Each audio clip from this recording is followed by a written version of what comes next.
Hello everyone and welcome to Hill Street. Today's story is My Grandma Gave Me a Weird List of Rules by OK Amura. If you end up enjoying this story, please leave a like. And if you enjoy hearing stories from me, please subscribe and become a resident of Hill Street and let me know how I'm doing in the comments. Now, let's get to this nightmare.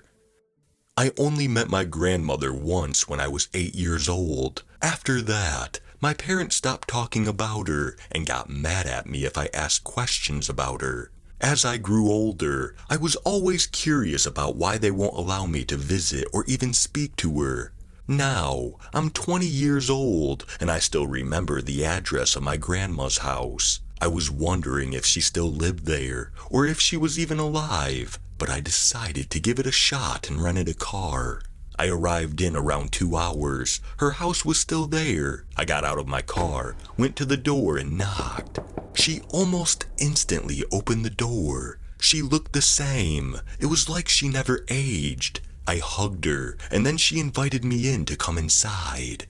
We talked about why my family cut contact with her, and I started believing that my parents were the assholes in the situation. It got late. Grandma showed me my room, which looked like it was recently renovated. It was very cozy. I immediately settled there, but before leaving, I saw her frown. It was like a new soul entered her body, because she has been very happy right before. She handed me a list of rules. At first, I thought it was a joke, but she told me to read the rules carefully, or something bad would happen. I started reading the list. These rules are essential if you want to survive the night here, so please read them carefully. Rules for staying at Grandma's. 1. Keep your lights on at all times. 2. Never, and I mean never, leave your room after 1 a.m. If you need to go to the bathroom, refer to Rule 2A.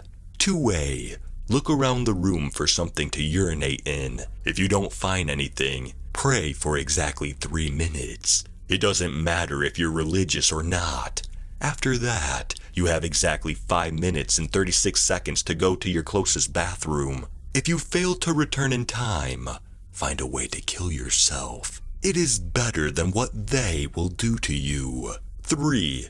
Your grandma will check your room at these times: 2:23 a.m., 2:56 a.m., and 3:45 a.m.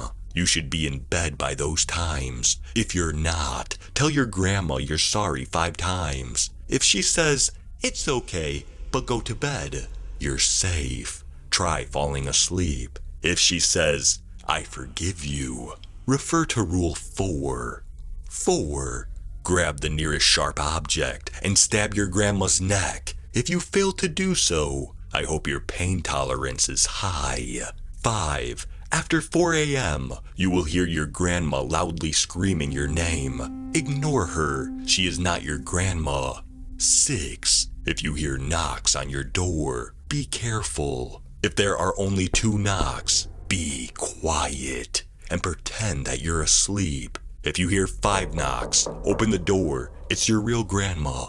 6A. Your real grandma will only come inside your room if you have broken one of the rules, or if you're in immediate danger. Once she's in your room, pay attention to her behavior. If she sits on the bed next to you, you're safe for the rest of the night.